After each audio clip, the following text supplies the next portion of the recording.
Halo, assalamualaikum. Bintang kelas hadir lagi. Kali ini saya akan melanjutkan membahas buku matematika kelas 8. Yang akan saya bahas di video ini ada di halaman 66. Ayo kita menalar. Fokusnya mengerjakan tabel yang di sini, ya Dek ya. Disimak ya. Kita mulai. Bismillahirrahmanirrahim. Ayo kita menalar. Berikan tanggapan ya atau tidak terhadap pernyataan nomor 1 sampai 6 berikut serta berikan alasan kalian. Oke. Nomor 1, pernyataannya setiap tali busur adalah diameter. Ya atau tidak? Nah, di sini Kak Sari jawab dulu ya. Kalau pernyataannya setiap tali busur adalah diameter, jawabannya adalah tidak. Oke. Alasannya apa? Coba kita lihat. Di sini Kak Sari sudah punya sebuah lingkaran ya. Ini titik pusat lingkarannya. Kemudian ku buat garis yang melalui titik pusat ya, dari pinggir ke pinggir gini. Berarti ini kan diameter ya. Nah, katanya tadi setiap tali busur adalah diameter. Nah, sekarang coba kita gambar sebuah tali busur. Katakanlah tali busurnya seperti ini. Oke, ini adalah tali busur ya, Dek ya. Ini misalnya dari titik A sampai ke titik B. Garis yang menghubungkan titik A ke titik B ini adalah tali busur. Sekarang kita jawab, apakah AB ini merupakan diameter? Bukan, karena diameternya kan yang di sini. Jelas ya. Terus kalau kita gambar tali busur yang lain, misalnya tali busur yang sebelah sini. Nah, katakanlah ini dari titik C ke titik D. Sekarang kita jawab, apakah CD ini merupakan diameter? Bukan ya, jadi jelas pernyataannya setiap tali busur adalah diameter, kita jawab tidak. Oke, kayak gitu ya. Nah, sekarang untuk pernyataan yang nomor 2, setiap diameter adalah tali busur. Oke, sekarang dibalik. Katanya setiap diameter, misalnya nih titik pusatnya di O ya, kemudian ini garisnya mulai dari E, di sini titiknya F, jadi garis EF.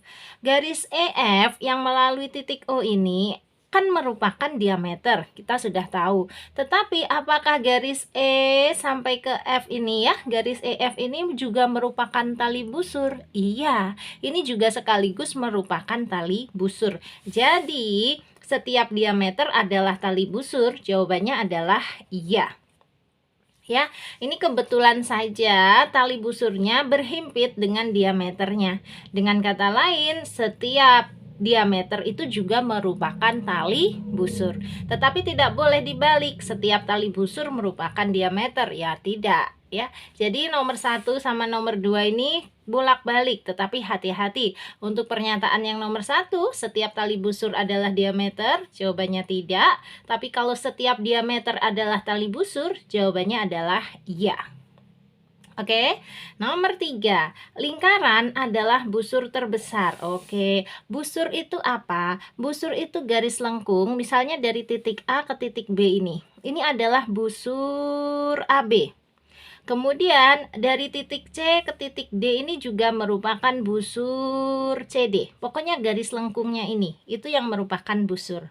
Nah, sekarang pernyataannya lingkaran adalah busur terbesar. Berarti kita misalkan dari titik A terus melengkung ke sini sampai kembali lagi ke titik A, itu juga merupakan busur ya. Dan ini adalah busur terbesar.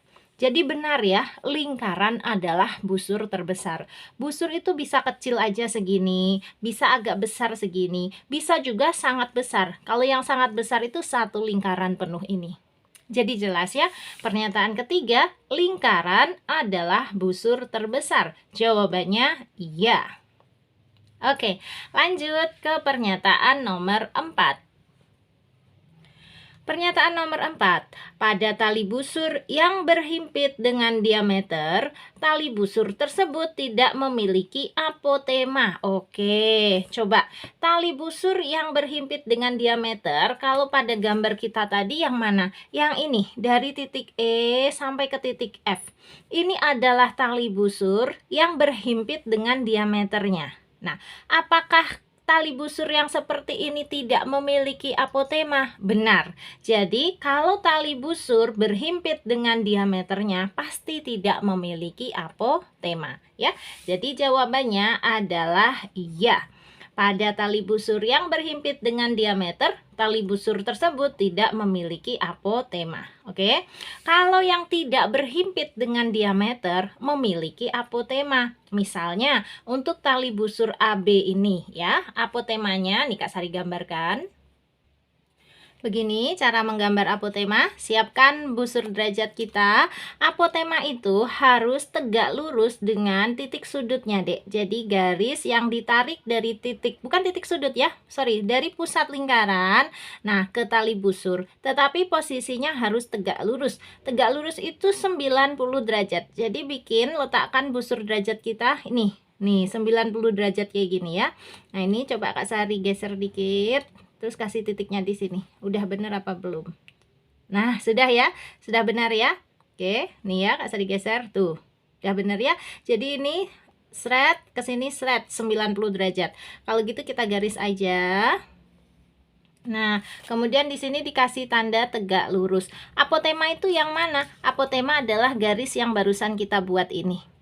Yang menghubungkan antara titik pusat ya, yang menghubungkan antara titik pusat ke tali busur. Itu adalah apotema.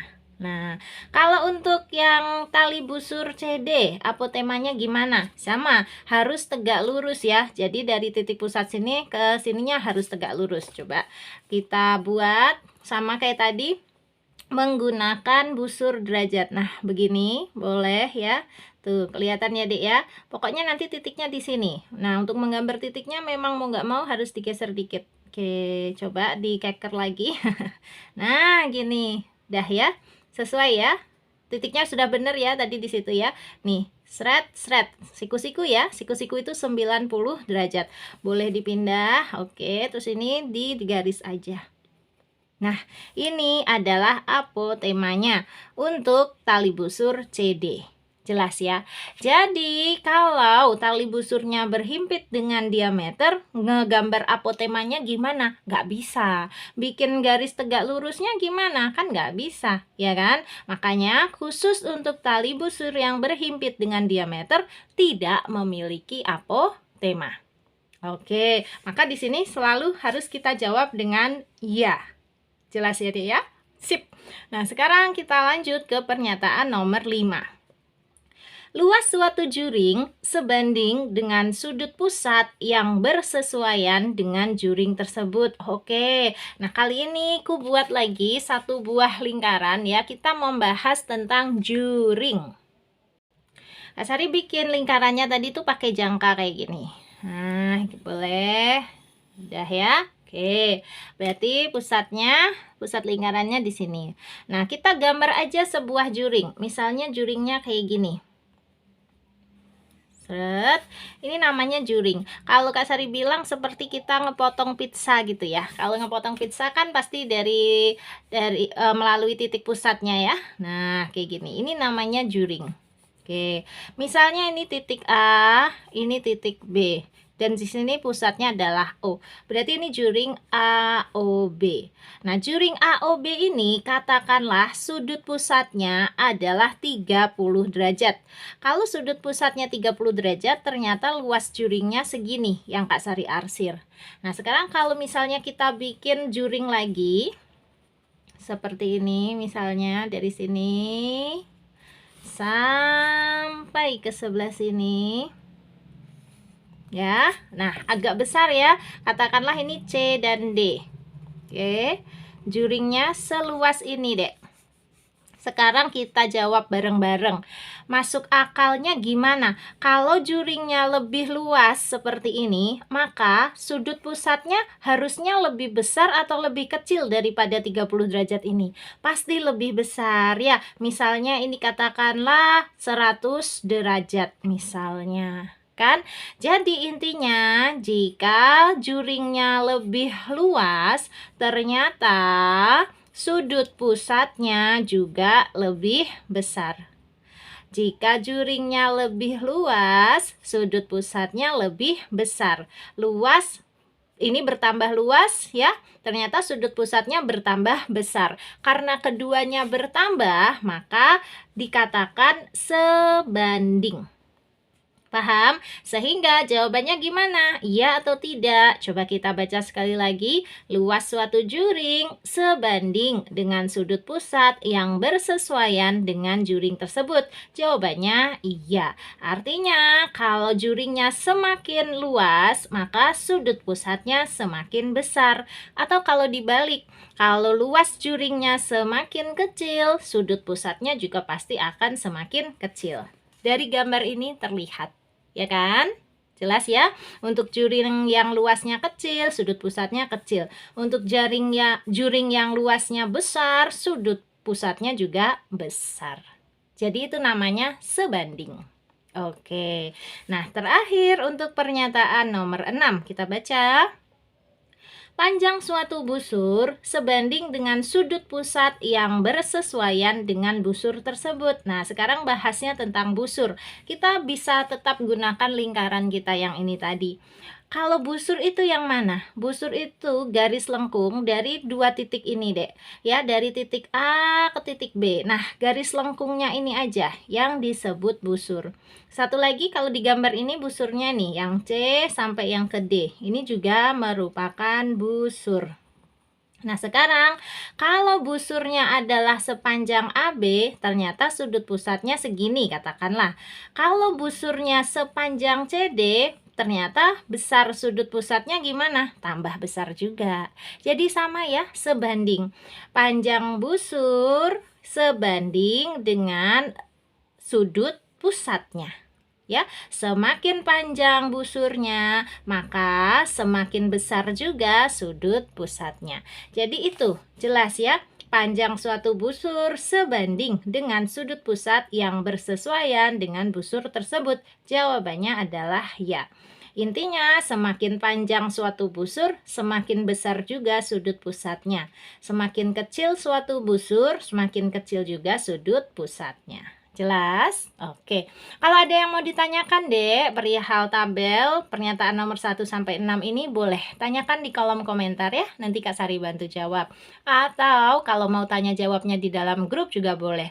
Chat aja ke 081 456 10 9 8 70. Grupnya Kak Sari ada dua macam, ada yang gratis dan ada juga yang berbayar. Kamu boleh pilih ingin digabungkan ke dalam grup yang mana. Nah, karena pembahasan tabel ini sudah selesai, sekarang Kak Sari mau pamit dulu. Kalau kamu suka dengan video ini, silahkan like, komen, dan share ke teman-temanmu. Dan kalau kamu belum subscribe channel ini, boleh subscribe. Terima kasih banyak. Assalamualaikum warahmatullahi wabarakatuh.